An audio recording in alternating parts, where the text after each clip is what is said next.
80 tahun. Sektor pertanian itu atau kelautan itu masih menyediakan lapangan kerja untuk orang umur 80 tahun. Sesuatu yang nggak mungkin disediakan di Indomaret dan Alfamart. Di Alfamart, di Indomaret, Anda 27 tahun itu sudah dianggap tua dan pasti ditendang. Anda bekerja di bank sebagai teller, umur 30 tahun sudah dianggap tua. Saya punya saudara yang sampai 12 tahun kerja di sebuah bank BUMN dan masih kontrak statusnya. Di kantoran, usia pensiun 58 atau 60 tahun PNS 60 tahun. Setelah 60 tahun Anda nggak dipakai lagi. Say goodbye, kasih pensiun. Tapi sektor pertanian sampai umur 80 tahun dia masih menyerap tenaga kerja. Pasarnya Pak Dharma ini nggak ada urusan dengan ijazah, nggak ada urusan dengan umur, nggak ada urusan dengan gender. Bahkan perempuannya menghasilkan uang lebih banyak daripada laki-laki. Sampai di sini, laki-lakinya kasihan banget.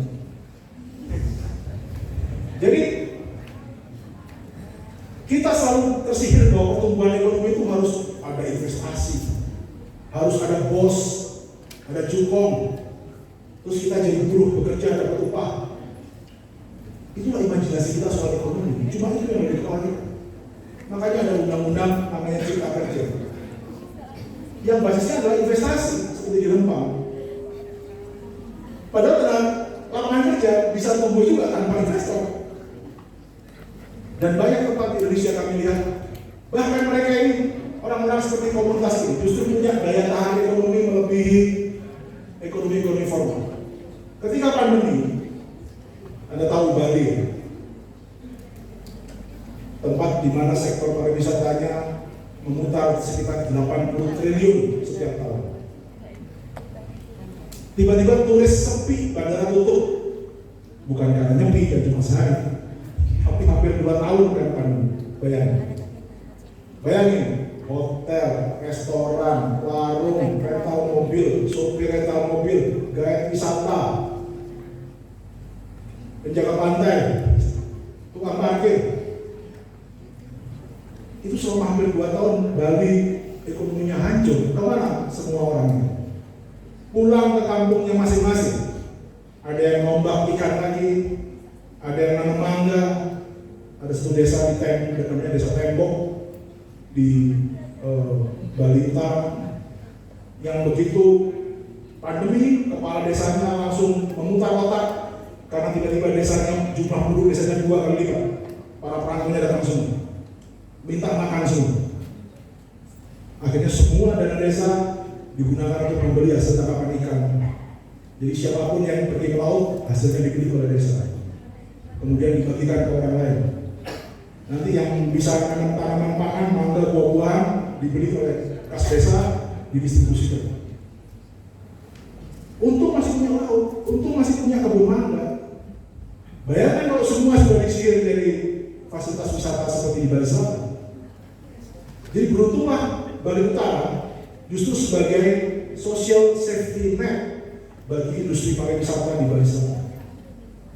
Artinya dalam mendesain sebuah konsep pembangunan, pemerintah mestinya mencadangkan daerah tertentu untuk pangan, mencadangkan daerah tertentu untuk sumber air.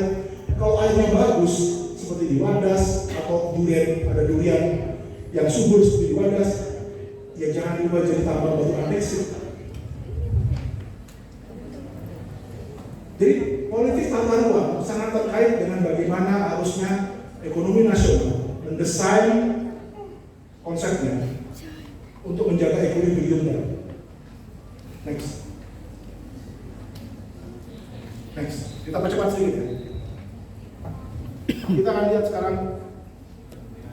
Tadi kita sudah ngomongin pangan dari tadi.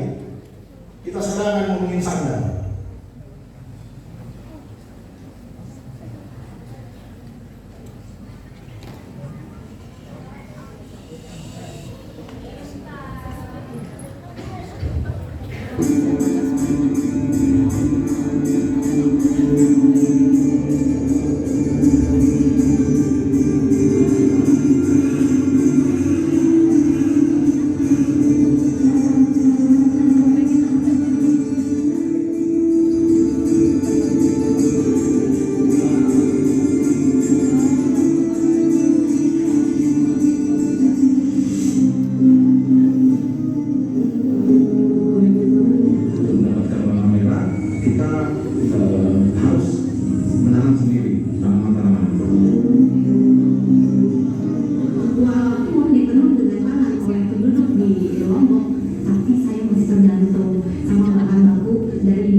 secara umum ada dua bahan sintetis dari plastik, dari minyak bumi yang menjadi polyester, kaos-kaos yang bisa melar, legging, atau bahan yang adem, katun.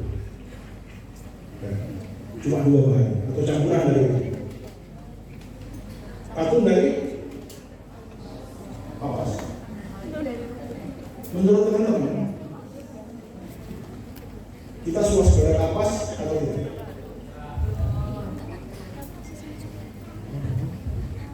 Kita bisa bikin kapas sendiri atau tidak? Oke, kapas kita impor. Menurut teman-teman berapa persen kita impor kapas? 30%? Ayo, ini karena ekonomi harus pakai angka. Nggak ada yang nebak 30%? Oke. 20%? Oke. 50%? 1. 10%? 70%? Oke, mulai banyak. 5%? 90%? Mana yang benar? Kita mengimpor kapas di atas 90%.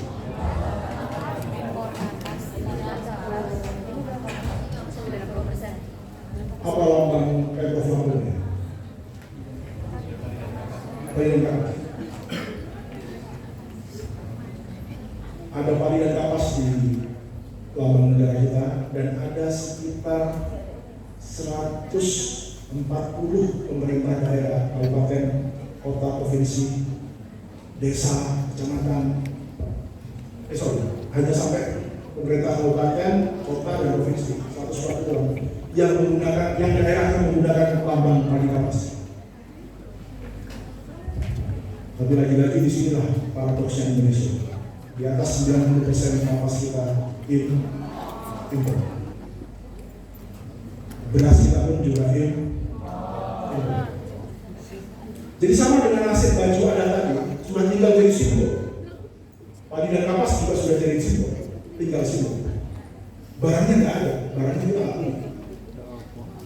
Itu yang kami temukan ketika kami meliput sentra-sentra tenun, di mana mereka berusaha menanam kapas sendiri, lalu mentalnya sendiri.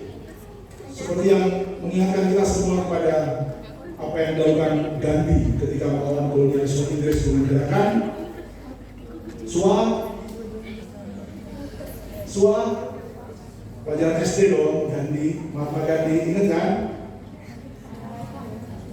Mahatma Gandhi adalah tokoh pejuang India yang melawan Inggris menggunakan beberapa gerakan.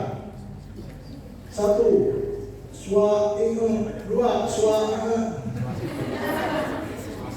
Swasembada.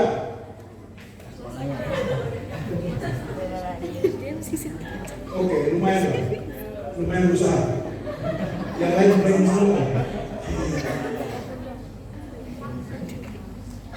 Ada lagi suah lagi. Kalau swasembada tadi itu menghasilkan sendiri. Kalau ini artinya memproduksi sendiri. Swalayan.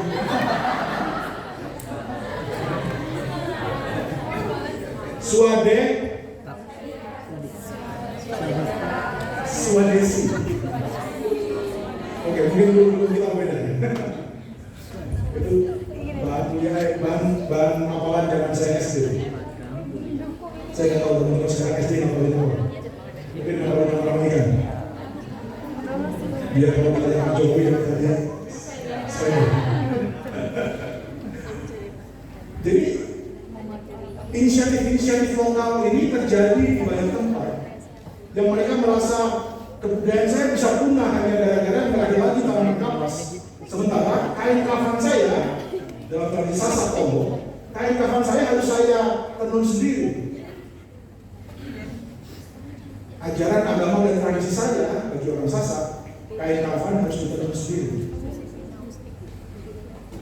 mereka yang beli kafan dari toko atau dari pabrik kurang afdol nantinya. Ya, Anda boleh menganggap lucu, tapi justru filosofi itu yang membuat mereka menangkas.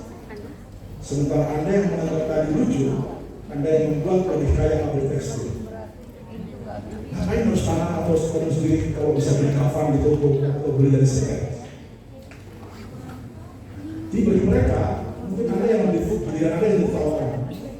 Kasihan amat kayak kafan yang di toko. Sementara mereka dengan bangga menurunkan kafan itu dari kapas yang mereka tanam sendiri, dipintal sendiri. Nah, filosofi-filosofi atau pandangan-pandangan seperti ini di India namanya Swadesi, mungkin di sana mereka melakukan itu untuk revitalisasi budaya mereka.